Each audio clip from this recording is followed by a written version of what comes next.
So, eto na mga Lodi, may bagong update. Ang core na naman, i-add yung MetaMask dun sa Satoshi application. So, ang gagawin natin, i-add natin ngayon. So, ang gamit ko emulator para makita nyo. So, nakita nyo dyan, link withdraw address. Pag wala kayong makitang ganyan, i-update nyo lang yung application nyo. Pag na-update naman tapos wala pa rin nagpapakita or nagpapakita is add your region, punta kayo dito sa my personal settings. Tapos, choose country. So, piliin mo yung kung saan ka. Sa atin, syempre, Pilipinas, di ba? Punta ka na dun sa my core, tapos i-link natin. Ayan o, may nagpapakita na link withdraw address. Pero bago pala i-link, magsiset tayo ng fund password. Gumawa ako ng asset password muna. So, ang unang ilagay mo is yung login password. Ano ba yung login password mo? Yung login password mo dito sa Satoshi application, meron tayong mga login password dyan. So, ilagay natin, login password muna. Ngayon, eto na, ilagay na natin yung asset password. Confirm asset password. Ayan, asset password. Set successfully. So, close na natin yan. So, pwede na natin i-link. So, i-refresh nyo lang para mag-effect yung asset password. So, pag i-click na natin, eto na, withdrawal address, saka yung asset password. Okay, so punta tayo sa MetaMask. Open natin. So, eto na yung MetaMask. Ito yung core chain. Copy. Copy mo lang yan, oh. Dito. Copy. Make sure na core chain yan, ang naka-check. Hindi Ethereum, hindi Satoshi Chain,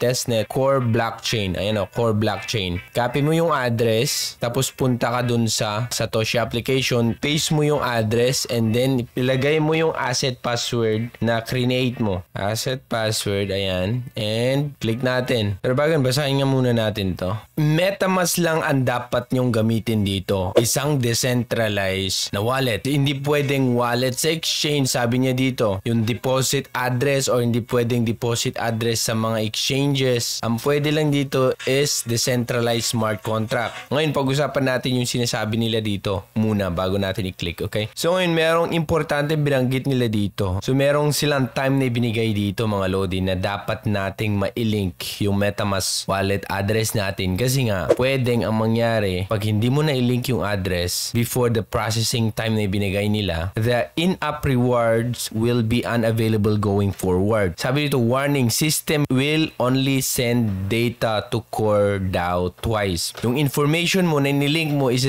magsisend lang sila twice lang. Okay, dun sa decentralized smart contract. At pag hindi mo nagawa yun dun sa allotted time na ibinigay nila, hindi mo na makukuha yung core mo. Yung first na date na isisend nila yung data hindi yung core na naman. Isisend nila yung data na in-input ko. Katulad nito, nag-input ako ng wallet address. Isisend nila itong data na to dun sa decentralized smart contract para ma-withdraw ko yung core ko. Ganon. Yung unang pag-send nila is sa Feb 06 UTC. Yan yung una. Okay, sa February 6. At ang pangalawa ng second processing time is sa May 15 UTC. So pag hindi mo na i-link yung wallet mo dun, pwedeng hindi mo na makuha yung core mo. So tapusin mo na, Lodi, as soon as possible.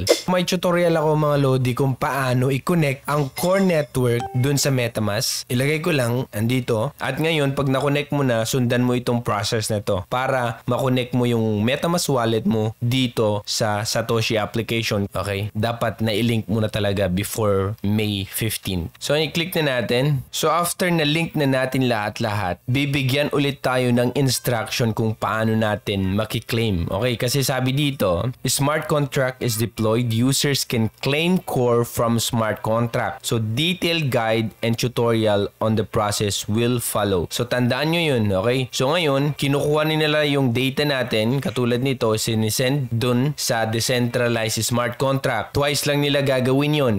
Ayos na nila, tayo na magki-claim dun sa ating mga core at meron silang instruction. Susunod yan, ibibigay nila. So, I think hindi pa possible ma-withdraw yung mga core natin. So, i-link na natin. Link. O, confirm natin. Core link withdrawal address. O, tama yan. Tama. Yan yung aking address. If you do not receive the email, please check whether the email is in the trash spam folder. Okay. Nag-send sila ng email sa akin. Make sure na alam nyo yung email address nyo na connected dito sa Satoshi app nyo. Okay. So, open natin yung email ko. So, isang email ko ata. Ayun. Ito. Email verification. Yan. Tapos, punta ako dito sa my app. Ilagay ko yung verification code and then confirm. Ngayon, mag-start verification na tayo. Meron pa palang smart verification. Mag-start ako ng verification. Okay, so start verification na ako, mga Lodi. Start verification. Position your face in the frame. Position Lower your face. head down slowly. Open your mouth. Open your mouth. Turn your head slowly to the left. Turn your head slowly to the left. Core withdraw address link is successful.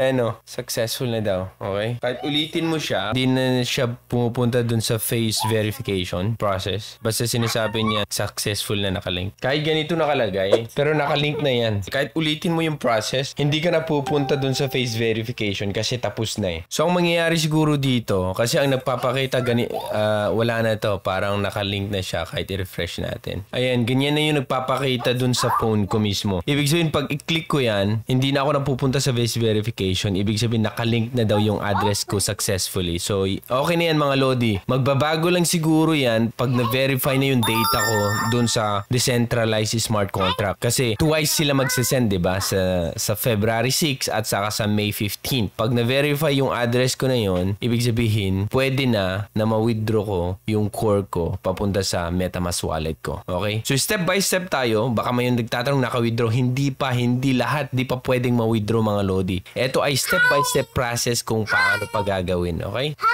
Yun lang mga Lodi. So, kung meron kayong question, lagay nyo lang sa comment section. Sasagutin ko yan via TikTok video siguro. Pag mga madaling sagutan lang, okay? Pero pag mahaba, medyo mahabang video, ilagay ko sa TikTok. Kaya kung di ka pa nakafollow sa TikTok account ko, ayan mga Lodi. And hanggang dyan lang. Ako si Trogi and thank you so much for watching. Bye!